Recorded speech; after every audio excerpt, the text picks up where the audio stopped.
ಎಲ್ಲರಿಗೂ ನಮಸ್ಕಾರ. ಸರಿಯಾದ ಸಮಯಕ್ಕೆ ಬರಬೇಕಾಗಿತ್ತು. ಕಾರಣಾಂತರಗಳಿಂದ ಕ್ಷಮೆ ಇರಲಿ. ಕ್ಷಮೆ ಕೇಳಲೇಬೇಕು. ಯಾಕೆ ಅಂತಂದರೆ ಇದು ನನ್ನ ಕಾರ್ಯಕ್ರಮ. ನಮ್ಮ ಕಾರ್ಯಕ್ರಮದಾಗ ನಾವೇ ಇಲ್ಲದೆ ಹೋದರೆ ಕಷ್ಟ ಅನ್ನುವಂಥದ್ದು. ಮನೆಯಲ್ಲಿ ಮದುವೆ ಇತ್ತು. ಅಕ್ಕನ ಮಗಳದು. ಉಪ್ರಾಳಿಗೆ ಹೋಗಿ ಬರೋದಕ್ಕೆ ಊಟ ಮಾಡ್ಕೊಂಡು ಬಂದಿದ್ದೀನಿ. ಭೀಮಣ್ಣ ಸರ್ ಬಂದು ಕೇಳ್ತಾ ಇದ್ರು, ಚಿತ್ರಾನ್ನ ಆಯ್ತು ಊಟ ಮಾಡ್ತೀಯ ಅಂತ. ಈ ಮಾತುಗಳೇ ಸಾಕು. ಬೇರೆಗೆ ಯಾರಾದರೂ ಹೋಗ್ತಾ ಇದ್ದಾರೆ ಬಾರಣ ಉಣ್ಣುವ ಅನ್ನುವಂತಹ ಸಂಸ್ಕೃತಿ ಏನೈತಲ್ಲ, ಅದು ಈ ನೆಲದ ಸಂಸ್ಕೃತಿ. ಆ ಸಂಸ್ಕೃತಿಗೆ ಸಾಕ್ಷಿ ಪ್ರಜ್ಞೆ ಯಾರು ಅಂತಂದ್ರೆ ಗೂಹಿಮ ಕುಮಾರಸ್ವಾಮಿ ಸಾರ್. ಯಾಕೆ ಈ ಮಾತು ಹೇಳ್ತೀನಿ ಅಂತಂದ್ರೆ, ನಾವು ಎಲ್ಲೋ ಇರ್ತಿದ್ವಿ. ಹಿಂದೆ ಕುಂತ್ಕೊಂಡು ರಮೇಶ್ ಅಡ್ಡೆ ಎಲ್ಲಿ, ಕಾಜಾ ಮಾಮ ಎಲ್ಲಿ, ನಾವೆಲ್ಲೋ ಗೊತ್ತಿಲ್ಲ. ಅವ್ರು ನೋಡಿದ್ರೆ ಸಾಕು. ಮತ್ತೆ ಮನುಷ್ಯನ ಅಜಾನುಭಾವ ಅಲ್ಲ, ನೋಡೋದ ಗಿಡ್ಡ. ಆಕ್ಚುಲಿ ಗಿಡ್ಡ ಈಗ ಹೆಂಗ ಪ್ರತಿರೂಪ ಏನು ಗೊತ್ತಿಲ್ಲ. ಇಲ್ಲಿ ತ್ರಿವೇಣಿ ಮೇಡಮ್ ಕೂತ್ಕೊಂಡಿದ್ದಾರೆ. ಮೇಡಮ್, ತ್ರಿವೇಣಿ ಮೇಡಮ್ ಖಾದರ್ ಭಾಷೆ ಅಂತ ಮೇಡಮ್ ನಿಮ್ ಸ್ಟೂಡೆಂಟ್.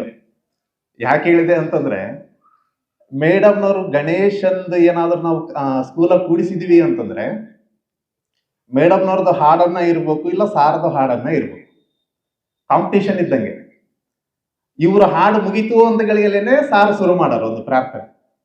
ಅದು ಮುಗಿದ ಮೇಲೆನೆ ನಮಗೆ ವಿಘ್ನೇಶನ ಕೃಪೆಗಿಂತ ಮಂಡರಳಿನ ಕೃಪೆಯೇ ಜಾಸ್ತಿ ಕಾದಿದ್ದೀವಿ ನಾವು. ಯಾಕಂದ್ರೆ ಕೊನೆಗೆ ಮಂಡಳ ಕೊಡ್ತಾರಲ್ಲ. ಯಾಕೆ ಅಂತಂದ್ರೆ, ಗುರುಗಳದ್ದು ಒಂದು ಘಟನೆ ನೆನಪಿಸ್ಕೊಂಡು ನನ್ನ ಮಾತುಗಳನ್ನು ಶುರು ಮಾಡ್ತೀನಿ. ಈಗೆಲ್ಲ ಹಾಸ್ಟೆಲ್ಗಳಿದಾವೆ. ಓದ್ಕೊಳ್ಳೋದಕ್ಕೆ ಸಾಕಷ್ಟು ಸೌಲಭ್ಯಗಳನ್ನು ಇವತ್ತು ನಾವು ಪಡ್ಕೊಂಡಿದ್ದೀವಿ. ವಾರಾನ್ನದ ಮನೆಗಳಿದ್ವು, ನಾನು ಆ ಮನೆಯಲ್ಲಿ ಇದ್ಕೊಂಡು ಓದಿದ್ದೀನಿ ಅಂತ ಹೇಳಿದ ವ್ಯಕ್ತಿ ಕುಮಾರಸ್ವಾಮಿ ಸರ್. ವಾರಾನ್ನದ ಮನೆಗಳು ಹೆಂಗಿರ್ತವೆ ಅಂತ ನಮ್ಗೆ ಗೊತ್ತಿಲ್ಲ. ಅವಾಗ ನಾನು ಆದವನಿಗೆ ಬಂದಿದ್ದೀನಿ ಅಂತಂದ್ರೆ 7 ದಿವಸ ನಾನು ಇಲ್ಲಿ ಬದುಕಬೇಕಲ್ಲ. ಒಂದು ವಾರಕ್ಕೆ ಒಂದೊಂದು ದಿವಸ ಒಬ್ಬೊಬ್ಬರ ಮನೆಯಲ್ಲಿ ವಾರಾನ್ನದ ಊಟವನ್ನು ಗೊತ್ತು ಮಾಡ್ಕೊಂಡು ನಾನು ಇವತ್ತು ನಿಮ್ಮ ಮನೆಗೆ, ಅಂದ್ರೆ ಪ್ರತಿ ವರ್ಷ ಅಲ್ಲ, ಪ್ರತಿ ವಾರ ನಿಮ್ಮ ಮನೆಗೆ ಬರ್ತೀನಿ. ಪುಕ್ಕಟೆಯಾಗಿ ಊಟ ನೀಡುವಂಥದ್ದಿಲ್ಲ.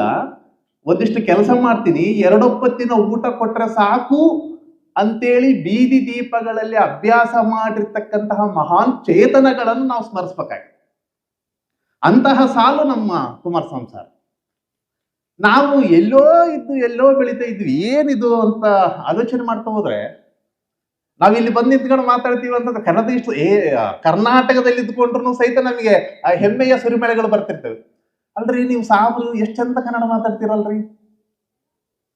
ನಮ್ಮ ಜೀವನನೇ ಕನ್ನಡ, ಮನೆಗೆದ್ರೇನೆ ಕನ್ನಡ, ಕುಂತ್ರೂ ಕನ್ನಡ, ಕನ್ನಡದಲ್ಲಿಯೇ ಹುಟ್ಟಿ ಕನ್ನಡದಲ್ಲಿ ಬೆಳೆದಿರುವಂಥದ್ದು. ಇಷ್ಟು ಜನ ಏನು ನನಗನ್ಸಿದ ಮಟ್ಟಿಗೆ ನಮ್ಮೂರಿನ ಗೌಡರು ಕೂತ್ಕೊಂಡಿದ್ದಾರೆ. ಸಾವಿರಾರು ಜನ ನೆರವೇರಿಸಿ ಕೂತ್ಕೊಂಡಿರ್ತಕ್ಕಂತಹ ಸಭೆಗಳಾಗ್ಬೇಕಿವು. ಇದು ಸಾಗಿಸ್ಬೇಕಾಗಿರೋದು ಬರೀ ಶಿಕ್ಷಕರಿಗಲ್ಲ, ನಮ್ಮ ಮಕ್ಕಳಿಗೆ.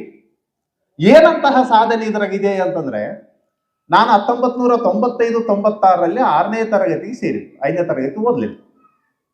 ಪ್ರಿವೇಟ್ ಅಂತಿದ್ವು ಅವಾಗ, ಪ್ರೈವೇಟ್ ಟ್ಯೂಷನ್ಗಳು ಹೇಳ್ತಿದ್ರು. ರಂಗನಗೌಡ ಸರ್ ಹತ್ರ ಕಲ್ತ್ಕೊಂಡು ನಾವು ಶಾಣತನ ಮಾಡಿ, ಎಲೆ ನೀನು 5ನೇ ತರಗತಿ ಬೇಡ ಅಂತೇಳಿ 6ನೇ ತರಗತಿಗೆ ಎಂಟ್ರೆನ್ಸ್ ಎಕ್ಸಾಮ್ ಬರೋ ಸೇರಿಸ್ಬಿಟ್ರು. ಸೇರಿಸಿದಗಳೆಲ್ಲ ಸೋಮಶೇಖರ ಸಾರು ಮತ್ತೆ ತ್ರಿವೇಣಿ ಮೇಡಮ್, ಇವರು ಸರಿ. ಆದ್ರೆ ಇನ್ನೂ ಒಂದು ಪ್ರತಿಭೆ ಇತ್ತಲ್ಲ. ಏನಾ ಪ್ರತಿಭೆ ಅಂತಂದ್ರೆ, ಒಲಿಂಪಿಕ್ ಕ್ರೀಡೆಗಳು ಅಂತ ಒಂದು ಪಾಠ ಇತ್ತು. ಕಾಜಮಾಮ ನೆನಪೈತಿ ಇಲ್ಲೋ ಗೊತ್ತಿಲ್ಲ. ನಾವು ಬರೀ 5 ರಿಂಗ್ಗಳನ್ನು ನೋಡಿ ನೋಡಿ ಹಿಂಗ ಒಲಿಂಪಿಕ್ ಕ್ರೀಡೆಗಳಂದ್ರೆ ಏನು ಅಂತಂದ್ರೆ ರಿಂಗ್ ಆಗಿ ಬಂದಿದ್ದೆ ನಾನು. ಸ್ನೇಹಿತರೆ, ಮೊದಲನೇ ಯೂನಿಟ್ ಟೆಸ್ಟ್ ಅಲ್ಲಿ 0, MA ಕನ್ನಡದಲ್ಲಿ ಪ್ರಥಮ ರ್ಯಾಂಕ್, NET ಪಾಸ್ ಮಾಡ್ಕೊಂಡು ಈಗ ನಾವು ಸಹ ಪ್ರಾಧ್ಯಾಪಕರಾಗಿದ್ದೀವಿ ಅಂತಂದ್ರೆ ಕುಮಾರಸ್ವಾಮಿ ಸರ್ ಹೆಂಗ್ ಓದಿತಿದ್ರು ಅನ್ನೋದೇ ದೊಡ್ಡ ಚರ್ಚೆ ಆಗ್ಬೇಕು. ಎಲ್ಲರೂ ಬಡದಂಗ ಕಡಿತಾ ಹಿಂಗ್ ಬಡಿತಿರ್ಲಿಲ್ಲ. ಎದುರಿಗೆ ನಿಂದಿರಿಸಿ ನಾವ್ ಹಿಂಗ್ ನಿಂದಿರ್ಬೇಕು. ಒಬ್ಬನು ಲೀಡರ್ ಬಂದು ಹಿಡ್ಕೊಳ್ಬೇಕು, ಹಿಂದೆ ಹೊಡಿಯೋರು. ಹೊಡಿತಾ ಇದ್ರೆ ಎಕ್ಕಡೆ ಬೇಕಂದ್ರೆ ನೀನ್ ಎಲ್ಲಿಗನ್ನ ಓಡ ಆ ರೂಮ್ನಾಗ. ಮನುಷ್ಯ ಈಟು ಹೆಂಗೆಗಿರು ಬರ್ತದೋ ಗೊತ್ತಿಲ್ಲ. ಕರೆಕ್ಟ್ ಲೀಡರ್ಗನ್ನ ಬೀಳೋದು, ಇಲ್ಲ ನಮಗನ್ನ ಬೀಳೋದು. ಇದು ಹೊಡೆತ. ಇನ್ನು ಒಂದು ನಮ್ಮ ಜೀವನದಾಗ ಅಂತ ಬೈಗುಳುಗಳೇ ಕೇಳಿಲ್ಲ. ಕೆಟ್ಟ ಬೈಗುಳುಗಳಲ್ಲ. ಮತ್ತೆ ನಾವು ನಮ್ಮೂರ ಸುತ್ತಮುತ್ತ ಮಾತಾಡುವಂತಹ ಬೈಗುಳುಗಳಿದಾವಲ್ಲ, ಹಂಗ ಅವಲ್ಲ. ಮೊಟ್ಟ ಮೊದಲನೇ ಸಲ ಮುಟ್ಟಾಳ ಅಂತ ಕೇಳಿದ್ದು ನಾನು ಕುಮಾರಸ್ವಾಮಿ. ಮುಟ್ಟಾಳ ಏನಿದು ಶಬ್ದ, ನಮಗೆ ವಿಶೇಷ ಶಬ್ದ ಅದು ಮುಟ್ಟಾಳ. ಏ ಮಡ್ಡಿ, ಏ ಮಂಕ, ತಿರುಳ, ಏನೇನು ಎಲ್ಲಿ ಕಲ್ತು ಬರ್ತಾರೆ ಇವೆಲ್ಲ ಅಂತ ಆಶ್ಚರ್ಯಗಳು. ಹೊಸ ಹೊಸ ಬೈಗುಳಗಳನ್ನು ನಮ್ಮ ಮೆದುಳಿನಲ್ಲಿ ಹಾಕಿದ್ದೇ ಕುಮಾರಸ್ವಾಮಿ ಸರ್. ಇವೆರಡೂ ಘಟನೆಗಳೇನಿದವಲ್ಲ, ನಮಗೆ ಒಂದಿಷ್ಟು ಕನ್ನಡ ಓದೋದಕ್ಕೆ ಬರೆಯೋದಕ್ಕೆ ಶುರುವಾಯ್ತು. ಅಲ್ಲಿವರೆಗೆ 5ನೇ 6ನೇ ತರಗತಿ ಹೆಂಗಿತ್ತು ಗೊತ್ತಿರ್ಲಿಲ್ಲ. ಆದ್ಮೇಲೆ ಶುರುವಾಯ್ತಲ್ಲ, ಪ್ರಾರಂಭ ಆಯ್ತಲ್ಲ. ಅದಕ್ಕೆ ಅಲ್ಲಮ ಪ್ರಭುವಿನ ವಚನ ಕುಮಾರಸ್ವಾಮಿ ಸರಿಗೆ, ನಾವಂತೂ ಅಲ್ಲಂ ಪ್ರಭುಗಳು ನೋಡಕ್ಕಾಗ್ಲಿಲ್ಲ. ಇಲ್ಲಿವರೆಗೆ ವೇದಿಕೆ ಮೇಲೆ ಮಾತಾಡಿರ್ತಕ್ಕಂಥ ಅಂಬೇಡ್ಕರ್ ಅವ್ರನ್ನ ನೋಡಕ್ಕಾಗ್ಲಿಲ್ಲ. ಇದೇ ಗ್ರೌಂಡ್ನಾಗ 5 ವರ್ಷ ಓದಿದ್ದೀನಿ ನಾನು. ಇಲ್ಲೇ ಪೂಜಾರಿ ಸರ್ ಇದ್ದಾರೆ. ಪ್ರತಿ ಬುಧವಾರ ಒಂದು ಸ್ಟ್ರೈಕ್ ನಡೆಯೋದು ಇಲ್ಲಿ. ಆರ್ಟ್ಸ್ ಕಾಲೇಜ್ ಅಂದ್ರೆ ಸ್ಟ್ರೈಕ್ ಬುಧವಾರ. ಶರಣಪ್ಪಗನ್ ಇಲ್ಲೇ ಇದ್ದಾನೆ ಕ್ಲಾಸ್ಮೇಟು. ಆ ರಚಯಿತಿನಿ ಅಡ್ಡು ಪೆಟ್ಟಿ ಆಪಲೇರು ಸೂರ್ಯಕಾಂತಿನಿ ಅಂತ ಎಷ್ಟು ಸಲ ಕೂಗಿದೀವೋ ಗೊತ್ತಿಲ್ಲ. ಏನು ಸೂರ್ಯನ ನಾನು ಅಡ್ಡ ಹಾಕ್ಸ್ತೀನಿ ಅಂತ ನೀನು ಕೈಯಲ್ಲ, ನೀನು ಎಲ್ಲ ಇದ್ರೂ ಸೂರ್ಯನನ್ನು ನಿಲ್ಸಕ್ಕಾಗಲ್ಲ, ಅಂಬೇಡ್ಕರ್ ಚಿಂತನೆಗಳನ್ನು ನಿಲ್ಸಕ್ಕಾಗಲ್ಲ. ಅಂತಹ ಅಂಬೇಡ್ಕರ್ ಚಿಂತನೆಗಳನ್ನು ಇಲ್ಲಿವರೆಗೆ ಸೊಗಸಾಗಿ ಹೇಳಿಕೊಟ್ಟಿರ್ತಕ್ಕಂಥ ಶ್ರೀಶೈಲ್ ಸರ್ ಅವರಿಗೂ, ವೇದಿಕೆ ಮೇಲೆ ಕನ್ನಡದ ಹೋರಾಟ ಒಂದಿಷ್ಟು ಒಳಗೊಂದು ಮಾತ್ರ ಅಲ್ಲ, ಈ ಭಾಗದ ಎಲ್ಲ ಕಡೆಗೆ ನಡೆಸುವಂತಹ ಅಣ್ಣ ಇದ್ದಾರೆ. ಹಾಗೆ ಅಧ್ಯಕ್ಷತೆಯನ್ನು ವಹಿಸಿಕೊಂಡಿರ್ತಕ್ಕಂತಹ ವ್ಯಕ್ತಿಗಳಿದ್ದಾರೆ.